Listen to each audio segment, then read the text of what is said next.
Namu Fudoboza, Namu Fudoboza, Namu Fudoboza.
So welcome to this evening's celebration of the Liturgy of the Day. My name is Osho Brad with the Dragonfly Sangha, and let us begin by sharing the peace. May all beings awaken to that peace which is our true home. Let us take refuge. I take refuge in the ground of being within which I live and move and breathe. Let us make the accord. I take sanctuary in the heart of being, accepting all of my delusions in thought, word, or deed, born of ignorance, hatred, and greed. Let us give thanks. I give thanks for all beings, awakening to the interbeing of all nature. May my heart be open and my mind clear. May all be free from suffering and the causes of suffering, and may all come to know that peace which is beyond all understanding.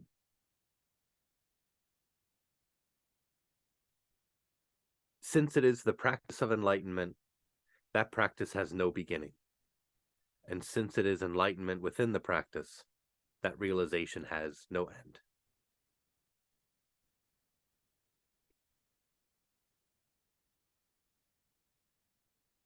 So I wanted to start a short series of 3 talks on taking refuge this evening, because there are 3 refuges in Buddhism, and we refer to taking refuge or taking the 3 refuges. Sometimes refer to those refuges as the 3 jewels or the triple gem, the Triratna.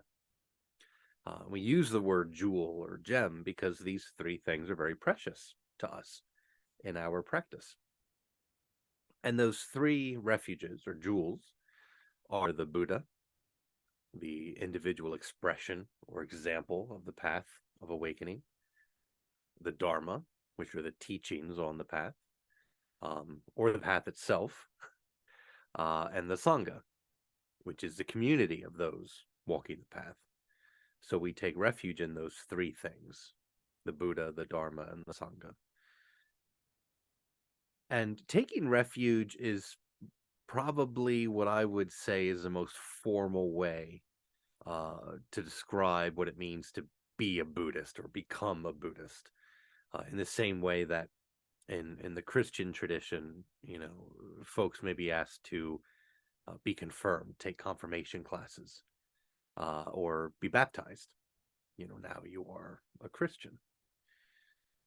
People ask me what it means to be Buddhist or what Buddhists believe. I tend to say it's living nobly in the midst of suffering. right? There are a lot of ways to describe what Buddhism is. I feel like that's the most concise answer. But if someone would ask me how to become a Buddhist and start their practice, my answer would be to take refuge, to take these three refuges. And taking refuge is making a choice. It's making a commitment, right? It's not something that you should enter into lightly. Chogyam Trungpa Rinpoche was a Tibetan Buddhist teacher, compared taking refuge as no longer needing to shop around, so to speak. Because oftentimes we're looking for something in life to help us make sense of life, right? Or sometimes we're kind of looking for the next best thing, what can give us peace, looking at the greener grass on the other side of the fence. And so taking refuge is choosing our path, right? We're declining the other options, so to speak. And that takes a huge burden off of our shoulders, because now we know the way that we want to go. And the word refuge is important, right? Because a refuge is not quite the same thing as a home, right? A home is where you live and stay. You may stay in the same home or the same house for your whole life. A refuge is a place where you go when your home is taken away, right? Refugees are often people who, they're going forth from an uncertain situation. And let's face it, life is an uncertain situation, right? Nothing lasts. Everything is changing. People die, will die one day. Our good health is temporary. We're getting older. And sometimes we find the things that we thought would last forever and always be there for us, whether it's people or possessions or institutions, they don't last forever. And when we realize that uncertainty in our own lives, it can feel like our home is gone. Like the ceiling or the roof has just blown off the house, right? The walls fall out, the floor drops away, and we're homeless. And in our practice, in our tradition, we often call these sudden realizations of that stark reality of human existence and uncertainty eruptions. Crack, boom, right? And they can make us feel homeless, in a manner of speaking. And we become refugees, looking for a place to warm up, feel safe, maybe get out of the rain. And the word refuge often refers to something temporary, right? Because everything is temporary. But taking refuge in Buddhism, like I said, it conveys a level of commitment. You can think of it less as something that will be a temporary place to stay, and more of something that you will always have with you as you continue going. So less lean-to in the woods and more of a tent that you carry with you as you continue your path. And this is backed up in the Pali, one of the languages in which a lot of our sutras are written. In Pali, taking the three refuges is called Ti Samana Gamana. Ti, and I'm no linguist, so you have to forgive me if I mispronounce any of these words. But Ti means three, right? The three refuges. Samana refers to the refuges. It's related to a word that can also mean pacification or alleviation, right? And Gamana is going, right? Going on a journey. So taking the refuges is less about, taking a break and more like taking a trip, right? There's a going involved with taking refuge. And I think this is an important thing to call out, because taking refuge is not a passive once and done thing. It's something that we're carrying with us into everyday life. So that's what it means to take refuge in Buddhism. So now let's talk about the three refuges. And like I said, I'll do this across a few talks. I want to spend tonight talking about the first refuge, which is the Buddha. And we take refuge in the Buddha as an example, right? An expression of the path, an individual expression of the path. Because we don't worship the Buddha in Buddhism. We don't believe the Buddha is a god. The Buddha never claimed to be a god. We don't pray to the Buddha to intercede on our behalf or heal us when we're sick. People may wonder, like, well, why all the statues? It's called Buddhism. It's named after this, this individual. Why all the statues? Why all the bowing? Why all the altars? With images of the Buddha. Why do we bow to those statues and those images? Well, we bow to representations of the Buddha as a sign of respect, right? The same way that we bow to our teachers or fellow priests will bow to each other. Even oftentimes when we send emails back and forth, we use either the bow emoji or the underscores with the slashes, right, to show the shape of a bow. So we bow to each other. We bow to the folks in our communities and our sanghas during our liturgies, and we bow to the Buddha to remember that example. And in a way, we're bowing to our own Buddha nature, and I'll talk about that in a bit as well. Because the Buddha, Siddhartha Gautama, historically, is a great example of someone who went ahead and figured it out, worked on his mind, because he recognized that his mind was the source of suffering. Not the world around him, not evil spirits or angels or demons or gods or devils or anything like that, but his mind was the source of misunderstanding about reality that led to suffering. So he worked on his mind.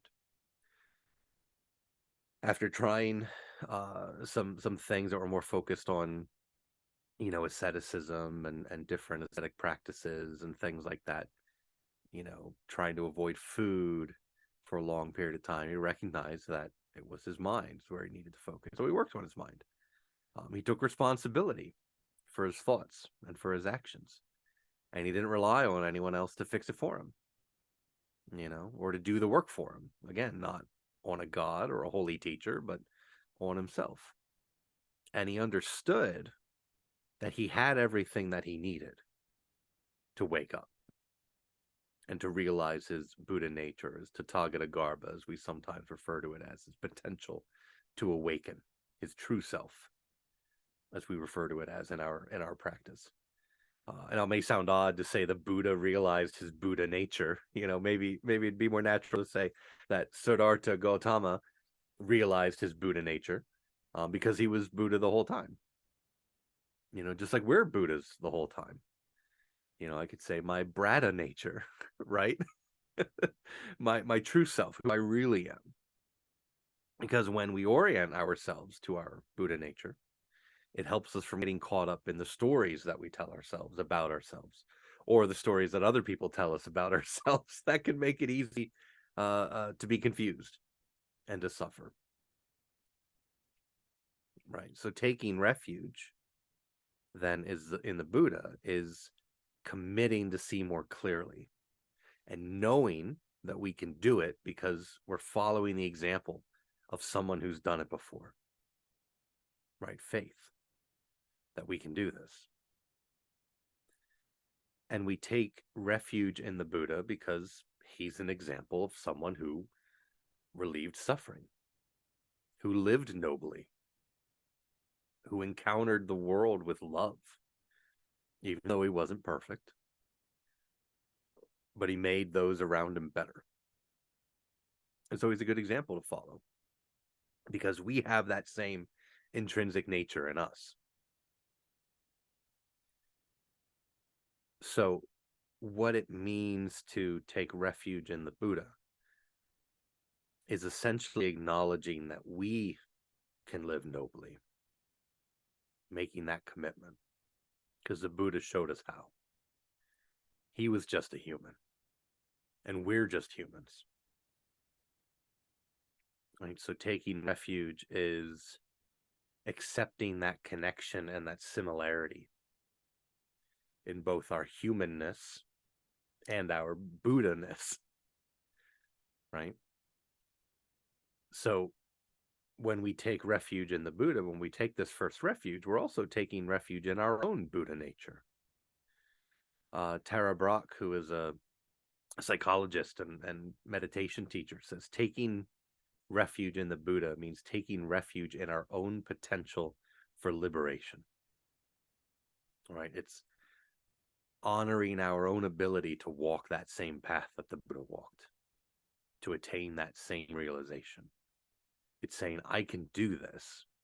I can realize what the Buddha realized, and committing to that path. Because remember, taking refuge is going with, it's going on a journey. It's not hunkering down, staying put.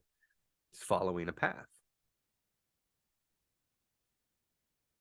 And that path is what I'll talk more about in the next talk, when we discuss the second refuge, which is the Dharma, or the teachings of the Buddha, or the path that we walk as we practice and go toward awakening and liberation.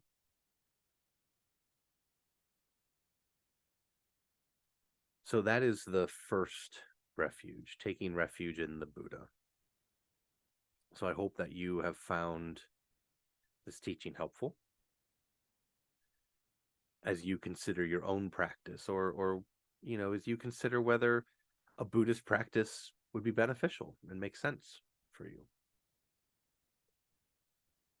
So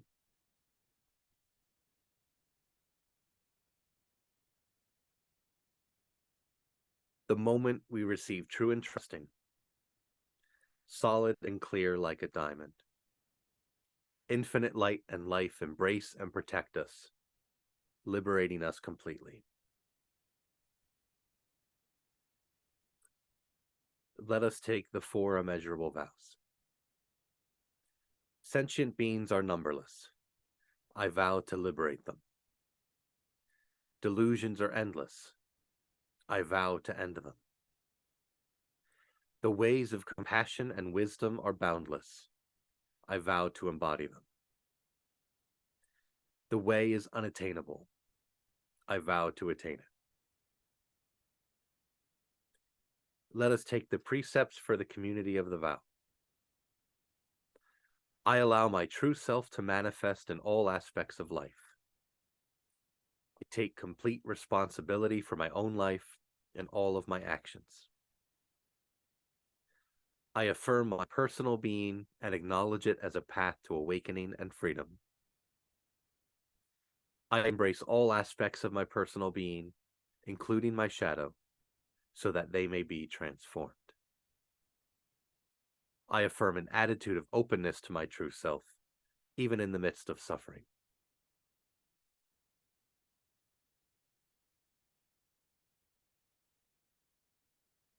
So, as always, during our practice of the liturgy of the day, we'll spend some time offering incense.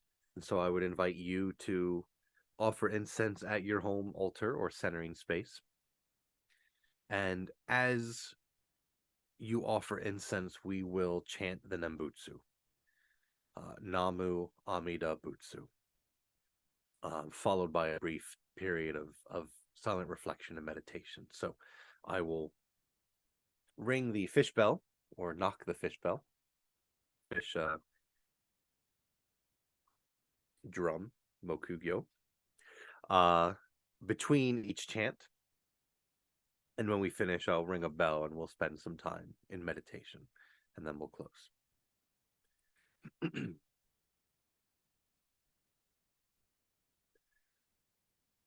Namu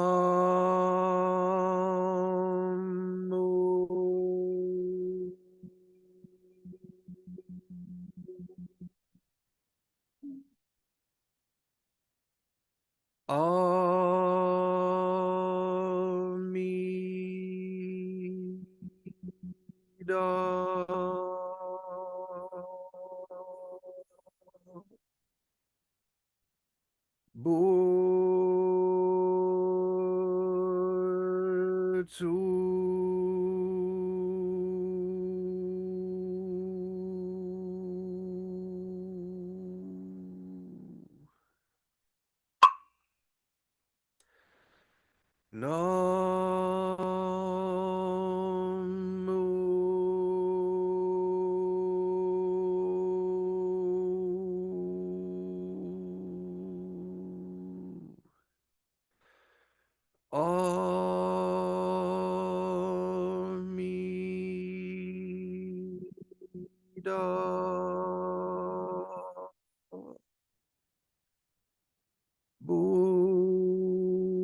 So in recognition of the fact that when we practice with everyone who is walking this path with us, the entire Sangha, those who've come before, those who will walk this path with us sometime in the future.